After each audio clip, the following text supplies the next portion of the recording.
Stipriausia tai buvo, aišku, delegavimas. Kaip man viską daryti, kad man pačiai daryti nereikėtų. Šitą temą mane labai vilioja visą laiką, laiko planavimas man jau nėra jau sutapęs įpročių, bet kaip susidėlioti savo darbus, kurie vis tik laiko vagis yra ir kad nenorėtų daryti pačiam. Noriu ir savo komandą to išmokyti ir noriu savo klientus to išmokyti. Išsigryninti, kas yra tikslinis klientas, ką aš parduodu, kokia vertė ir kaip ją garsiai įvardinti. Kokią vertę aš didesnę turiu rinkoje negu kiti ir kad mano komanda tai žinotų, kad mes visi vienodai šnekėtume. Ir dabar mokau savo klientus, kad jie irgi turėtų iškelti šitą klausimą savo, kad nebūtų inercijos tiek daug.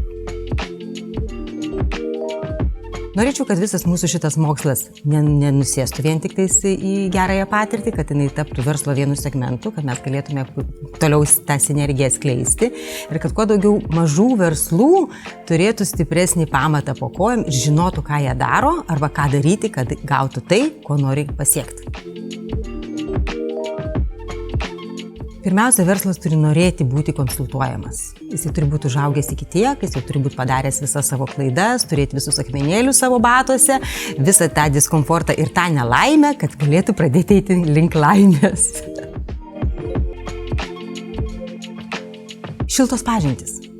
Žmonės, kurie tenais dalyvavo, tos pažintys, kai aš pradėjau transliuoti, kad tai vyks, kad žmonės išgirdo ir kad tai yra aktualu, kad mažam verslui pačiam kapanotis reikia knygos parašytos didiesiems verslams, tai labai daug ką jautriai palietė ir manau, kad tai galės prie finansinio raštingumo verslo prisidėsime mes kolegialiai kartu. Labai norėčiau kviesti jauną verslą. Tik gaunasi, kad ateina brandus. Tai labai linkiu visiems greit subręsti. Tai net ne metais matuojama, o tai yra verslininko suvokimu, kad inercija yra smagu, tas laisvės pojūtis, kad aš pradėjau savo verslą, yra labai gerai, bet vis tik tais reikia dar ir skaičiuotis. Kur aš einu, ar tas vėjas man palankus ir tai suprasti, kuo anksčiau suprasti, tuo greičiau pasieksi. Viską, ką mokysim kitus, prisitaikyti savo.